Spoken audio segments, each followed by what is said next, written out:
नमस्कार। माहिती आणि जनसंपर्क महासंचालनालयाच्या आजच्या विशेष वार्तापत्रात आपलं स्वागत। पाहुयात महत्त्वाच्या घडामोडी।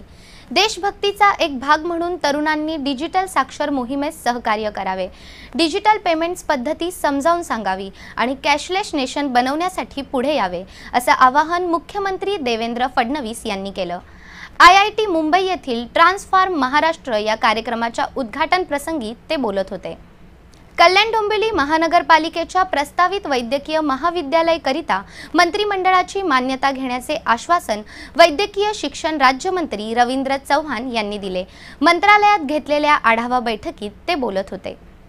आदिवासी विकास विभागाच्या विविध योजनांच्या माहितीवर आधारित आदिवासी विकास विभागाचे सचिव राजगोपाल देवरा यांची वाटा विकासाच्या ही विशेष मुलाखत जय महाराष्ट्र या कार्यक्रमात प्रसारित होणार आहे। दूरदर्शनच्या सह्याद्री वाहिनीवरून दिनांक 27 डिसेंबर 2016 रोजी सायंकाळी 7:33 ते 8 या वेळेत ही मुलाखत प्रसारित होणार आहे।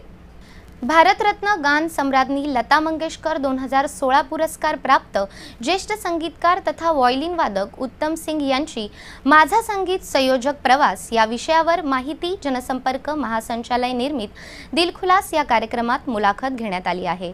ही मुलाखत आकाशवाणीच्या अस्मिता वाहिनीवरून दिनांक 30-31 डिसेंबर 2016 आणि 2 जानेवारी 2017 रोजी सकाळी 7:25 ते 7:40 या वेळेत प्रसारित होईल। याबरोबरच आजचं बातमीपत्र संपलं। नमस्कार।